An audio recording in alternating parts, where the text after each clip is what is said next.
shows your commitment to the work that we do jointly. It shows you're valuing the work that we all do, and more importantly, it shows that you care about girls and young women in Uganda. So, as we go into the learning that we picked, one of the things as forward is that one of the things we learned is that space is needed for girls and young women. When we talk about women's empowerment, most of us kind of structure women, young women alone, girls alone, older women alone, seasoned women like me alone. I'll not say I'm old because I believe I am seasoned. So there is no space that brings all of us together. So that space actually is part of our learning. We learned that we need to get together. At the end of it all, it's a continuum. I am a girl today.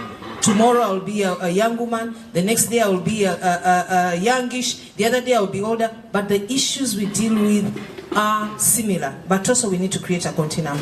The second key learning that we reflect on the successes is that it's important to elevate young women because it's part of our bigger vision as adults to ensure that the next generation that comes before us is better than our generation.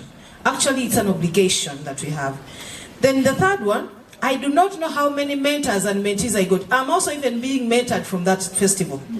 I struggled a bit with new technologies, but from the festival I met young women and girls who made it very easy for me even to migrate from using an Android to an iPhone.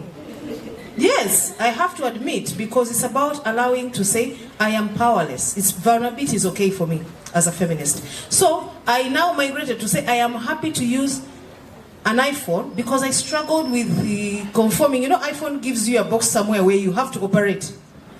So the mentorship is a key learning. Many times we've been taught mentorship is only about older women mentoring young women. When we are talking about the festival, it's a space where we all mentor each other. Personally, I left with many mentees, mentors, and more people that are mentoring me in terms of how do I operate the new ICTs? How do I even create language that and allow people to walk the journey with me. Another thing that as forward that we picked from that particular festival is a learning, is not to forget the girls and young women out of school. A lot of the programming we do for women is around finding them in schools and girls.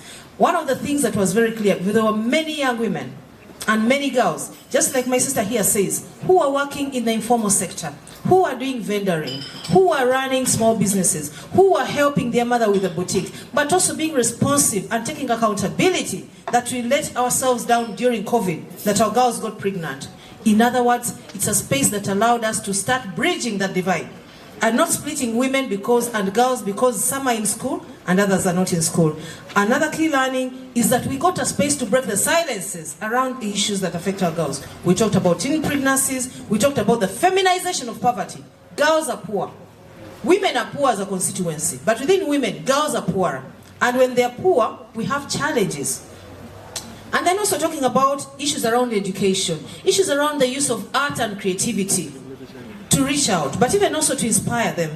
I do not know how long I danced, but I know the next day I had to go for massage because my body was aching.